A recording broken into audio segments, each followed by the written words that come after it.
is Barbara. I am a behavior tech, and today we're going to start discussing about the ethics standards for the RBTs. So in a previous video, we start discussing about the introduction of the ethics code for the RBT, and today we're going to start to talk about the standards. We only have 3 standards for the ethics code for the RBTs.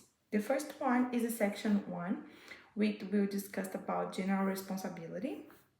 So the whole section is very important. You guys must read and understand. But today I want to discuss a little bit about a few ones that I think is really important, and I want to bring this to you. So I want to start to talk about the RBT should engage in honest work. So you should not engage in fraud, in illegal or unethical behavior. And I want to bring for you guys a few examples about what would be considered a unethical behavior. Let's pretend we have as an RBT, and this RBT at the end of the session she should get the parent's signature, and she's missing the signature. She's forgetting to get the signature, and then what she's gonna do? She's gonna get home, gonna create a false signature for the parents because she was there, she did the session, they saw her there, but she just forgot to get the signature. This is considered fraud. You cannot do that. If you have any problem with the signature, you will not create a fake signature. You're gonna go to your supervisor and let her know about it and see what you guys can do. Maybe you can get a signature afterwards, or you can just do not have the signature for the parents. So another example that I could give to you, it's like an RBT who goes to the sessions every day, everything nice. However, she do not have a time to add the data on a system or write her notes. So she would not do it, grab the signature from parents, do her signature, but then days later, she would just make up some data and put over there and write down her notes just to have her data on a system such as Central Reach or Rethink. This is also considered fraud because you are not using accurate data. Even if you think you remember, you can be missing something, and it is important for you to have your data writing down. If you have no time to add this to the system, maybe you can ask help for your supervisor so they can give you a spreadsheet with everything writing down. You just have to complete, or you even can grab a paper and then write down all the data that you're going to take from this client through the session. Another point that I want to bring it up is that we need to discuss that the RBT does not work for the supervisor, right? The RBT are also are trainee, which means that they also want to work to become a BCBA one day, so they need to accumulate some hours.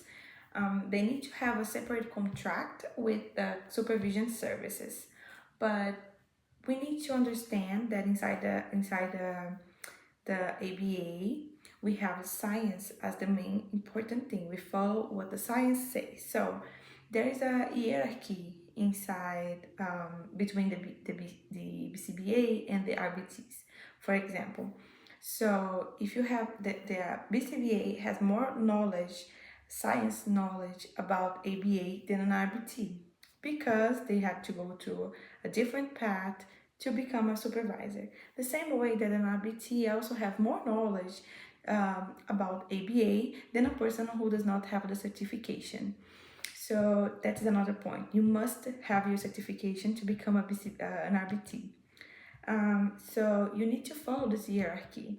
If there is a trainee, she also have a little bit more knowledge than the common RBT because she's studying to achieve the BCBA. We need to understand and respect this hierarchy.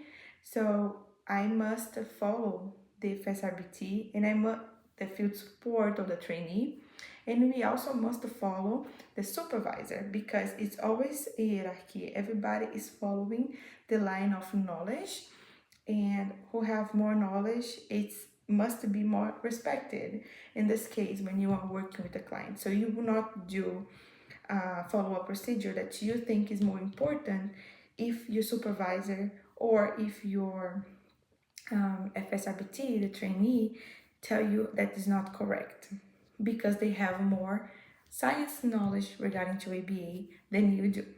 for example.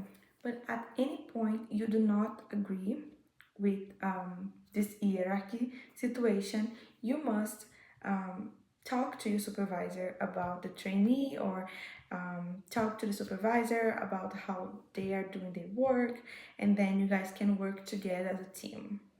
Okay. Another point that I want to bring here is that the RBTs will only provide behavior technician services. So your supervisor will be evaluating you according to your competence throughout your role. If your supervisor asks you to do something that is not related to the behavior technician work, you must need to go ahead and talk to your supervisor, or talk to an appropriate individual that from where you work, and then you need to document this. So one example is you are an RBT, and then your supervisor asks you to do parent meeting. You should not be doing parent meeting. Parent meeting is not on your role as a professional behavior technician. So this is something that cannot happen. If it's happening, please go ahead and talk to your supervisor or with someone responsible. Another important thing to say, it's about the RBT must work with the supervisor, and you need to be culturally responsive in your role, in your work.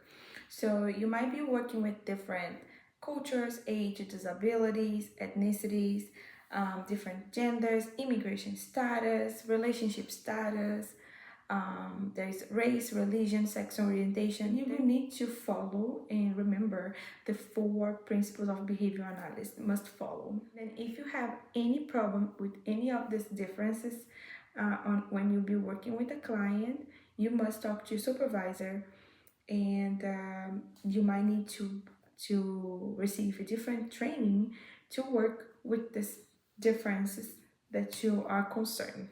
Another important thing to say is about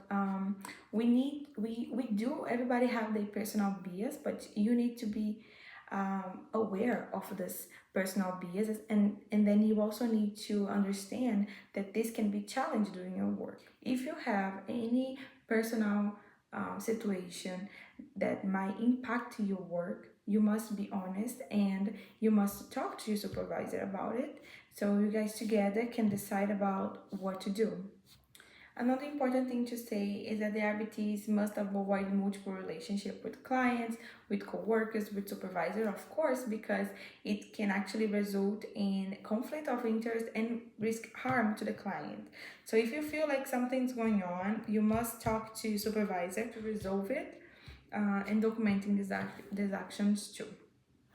Another thing that is really nice to say, it's about the exchange of gifts, that can cause conflict of interest and multiple relationship. The ethical code will say that you can accept gifts until $10, and anything more than $10 you shouldn't, as it cannot benefit you financially. I know that we're still having a lot in a section 1, is a lot to understand. If you have any question about the ethical code, the section 1 is still after we had this conversation, you can always go ahead and talk to your supervisor and get some advice, some support. That's all for today. Thank you so much for watching.